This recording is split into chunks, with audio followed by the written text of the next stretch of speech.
Lalu turunlah malaikat Jibril mengambil kendaraan namanya burak. Dan jangan terhasut oleh gambar burak yang pernah kita lihat dulu di kampung-kampung. Kuda badannya, kepalanya perempuan cantik, nengok ke kanan. Itu orang Yahudi yang gambar, Bu. Itu bakar itu kalau ketemu. Tapi keluarin dulu dari rumah. Dan kau bakar dalam rumahmu, ikut rumah terbakar. Apa ada kejadian tidak masuk akal tapi terjadi? Contoh, logika berpikir gampang sekali nih. Diundanglah saya ke ceramah ke Jakarta. Pagi hari pesawat pertama jam 6 waktu Makassar. Tiba Jakarta jam 7 pagi. Ceramah jam 10. Selesai jam 12. Pulang saya ke Makassar jam 3. Jam 6 sore ada lagi saya di Makassar. Sampai di rumah saya gantung bajuku. Tanpa sepengetahuan saya ada semut ikut di kantong. Begitu sampai di rumah keluar ini semut. Dia kumpul samanya temannya semut. Dia pidato di depan bangsa semut. Saudara-saudara sekalian bangsa semut, baru saja saya pulang dari Jakarta. Dia bilang semut yang lain, jam berapa kau pergi? Dia bilang tadi pagi. Hah, enggak masuk di akal. Bagaimana caranya? Kau baru keluar saja kau diinjak mobil trek. Dia bilang betul itu yang kau bilang. Ini bukan saya yang jalan. Saya ikut di kantongnya Ustadz Das'ad. Saya tidak pernah keluar. Tapi betul, saya dari Jakarta. Masuk akal enggak? Kalau ini semut yang jalan, tidak mungkin. Tapi siapa yang jalan? Das'ad Latif, semut numpang di kantong. Tidak masuk akal, tapi terjadi. Mau lagi contoh, tidak masuk akal tapi terjadi. Hah? Ada profesor dianulir profesornya. Dibatalkan sama menteri waktu itu.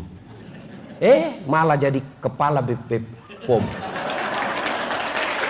Itu kan tidak masuk akal, tapi terjadi.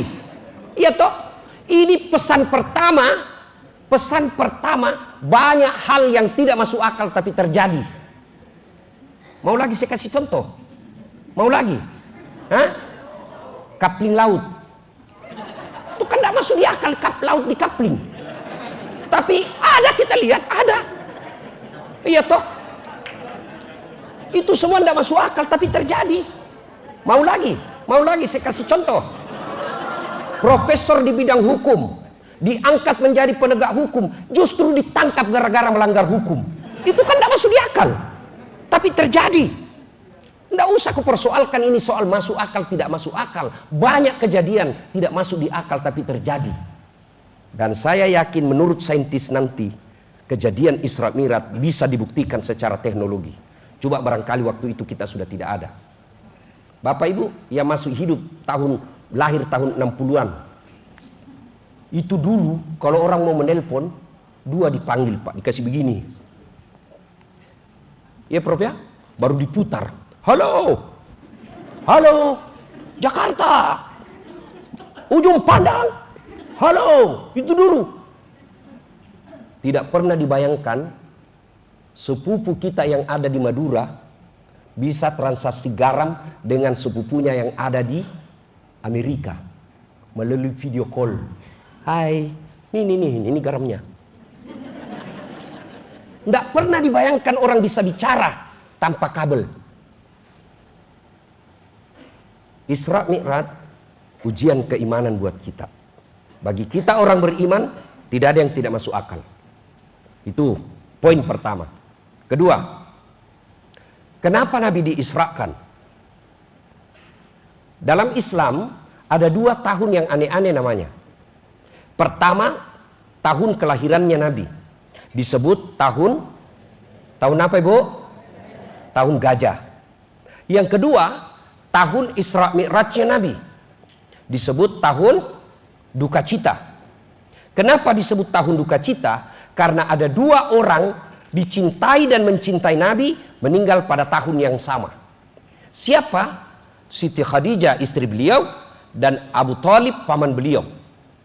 Pelajaran kedua Isra Mi'raj ini. Lalu Nabi berduka karena istrinya meninggal dunia. Istri soleha itu 2 aja karakternya. 1, menyenangkan hati ketika dipandang suaminya. 2, membuat suaminya betah di rumah. Silakan ibu koreksi. Kalau ada suami tidak betah di rumah, mesti ibu koreksi diri. Ya, saya tanya teman saya, kenapa kau terlalu sering ngopi dia? Masih pagi-pagi kau sudah ngopi di warkop. Memang kau tidak dibikinkan kopi? Dia bilang dibikin Ustaz, cuma kalau minum kopi di rumah, kopi diminum, ngomelan dirasa. Ya, lain waktu kita bahas ini, lain waktu. Ya. Ini khusus kita Isra Mi'raj. Lalu, mulailah pada saat Nabi berduka itu, Allah perintahkan kepada malaikat Jibril. Jibril, kau jemput kekasihku Muhammad, saya mau hibur dia. Kemana? Ke Ancol. Banyak ubur-ubur. Kemana? Ke Bali. Banyak makhluk halus. Kemana? Langsung ketemu dengan Allah. Agar gampang dipaham, diundang ke istana pasti senang.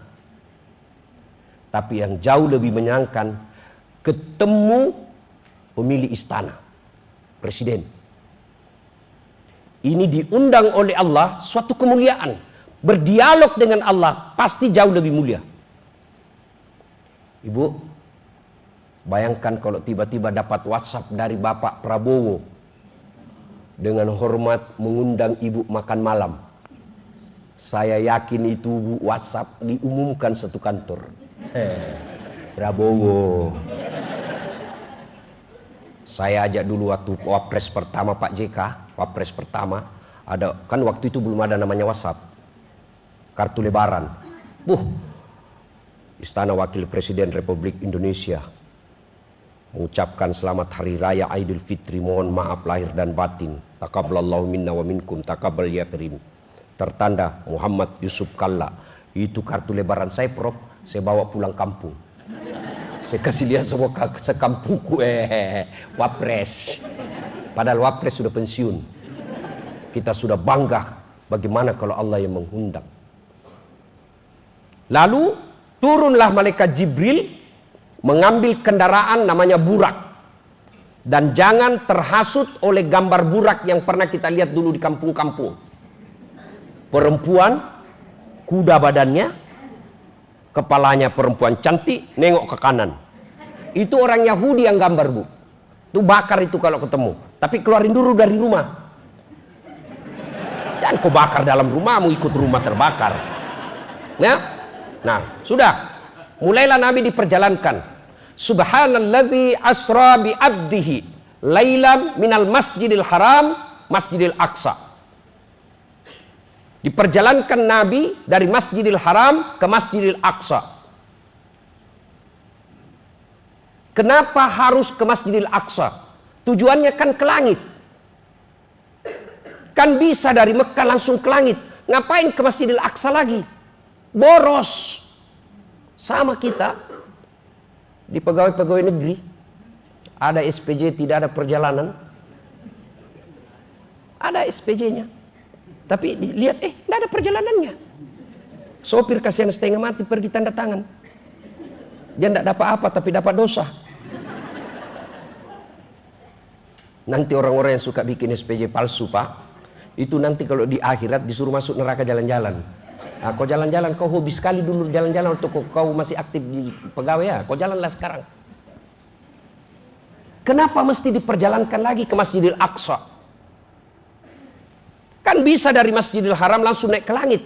Orang dari Jawa boleh langsung ke langit, orang dari Makassar boleh langsung ke langit.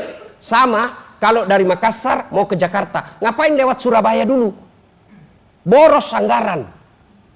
Allah jawab, kenapa diperjalankan?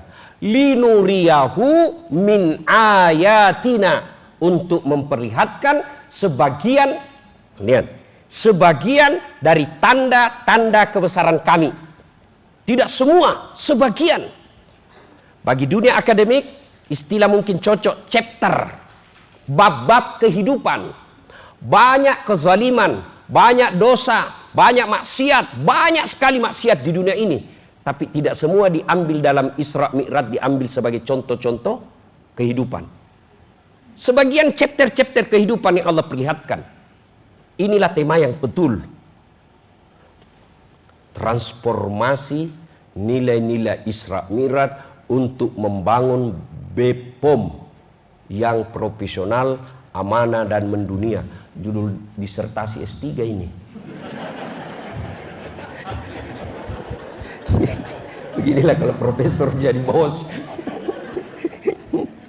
Nah, transformasi makna sesungguhnya bagaimana ini chapter-chapter kehidupan dilihat di BPOM. BPOM. Kenapa saya selalu bilang BPOM? Ini juga mulutku ini salah-salah ngucap terus. BPOM. Kenapa? Transformasi yang banyak dilihat di sini. Coba lihat dalam dunia politik kita. Tidak ada lagi rasa malu. Kemarin dia bilang A, hari ini dia bilang C, hari itu lagi dia bilang D. Bagi dulu orang-orang terhormat, sekali kata terucap, kita tahankan sampai akhir hayat kita. Sekarang demi kekuasaan, jilat kiri kanan, kalau pantatnya sekalipun tidak malu kita jilat. Itu kenapa penjilat merusak. Kalau orang diangkat pejabat karena menjilat, kasihan orang yang dokter ke luar negeri, punya kompetensi, punya keahlian, memperbaiki negaranya, tersingkir karena dia tidak punya mental penjilat. Dan orang-orang pintar dan berkarakter, lebih baik dia sengsara hidupnya daripada dia korbankan prinsip hidupnya. Orang penjilat merusak sistem kita. Di BPOM ini tidak usah jadi penjilat, tidak usah cari muka.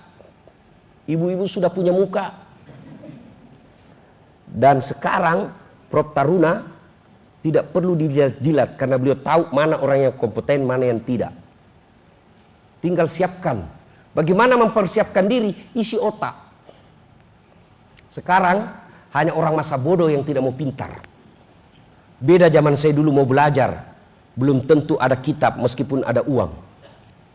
Sekarang namanya medsos. Tanya apa aja di situ dia bisa jawab. Ada lagi tuh namanya Meta. Kau tulis dia lengkap semua penjelasannya. Ada lagi namanya Google Translate. Mau ke bahasa apa saja dia bisa terjemahkan. Saudaraku, terutama bapak-bapak juga yang punya kompetensi, yang punya kewenangan mengangkat pejabat, mengangkat anak buah kita mau posisi suatu jabatan, jangan angkat mereka karena modal menjilat. Boleh mereka bersilaturahmi ke istri, boleh mereka datang ke rumah, tapi jangan silaturahmi datangnya itu mempengaruhi posisi jabatan. Dia diberi posisi dalam hati, tapi bukan posisi dalam jabatan. Karena kalau diberikan jabatan tidak sesuai kompetensinya, agama kita mengajarkan tunggu kehancurannya. Yang kedua, apalagi yang dilihat oleh Nabi, ada lagi orang yang dilihat, diberikan daging yang halal, harum, matang, di samping kanan kirinya, daging yang bau, najis, berbau, berulat. Suruh pilih. Kamu mana dia pilih? Dia pilih daging yang bau, bernanah, berulat. Dia tinggalkan daging yang baik. Nabi bertanya, siapa itu Jibril? Jibril menjawab, itulah pasangan yang diberikan pasangan halal, tapi dia pergi berselingkuh. Ini selingkuh sudah menjadi tradisi masyarakat kita. Banyak di kantor berselingkuh. Bermula dari canda. Pura-pura salah kirim. Kirim lope. Apa maksudnya bang? Oh salah kirim dek. Sebenarnya tidak apa-apa mas. Makanya dedek nih yang cewek. Cewek. Kalau kau di WhatsApp atau di telepon bosmu, jangan suaramu mendayu-dayu. Di mana dek? Assalamualaikum. Waalaikumsalam. Bagaimana suaminya orang tidak tergoda kalau begitu? Lagi di mana dek? Di rumah aja pak.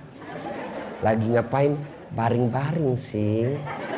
Jangan begitu karena orang pasti tergoda. Itu makanya sebagian ulama mengatakan suara perempuan itu adalah aurat. Coba kalau kau tegas. Assalamualaikum dek. Waalaikumsalam. Lagi di mana ini dek? Di rumah pak. Emang lagi ngapain? Untuk apa sih Pak? Tanya-tanya, ini kan bukan jam kantor. Oh, 2 kali ndak ditelepon lagi kamu itu.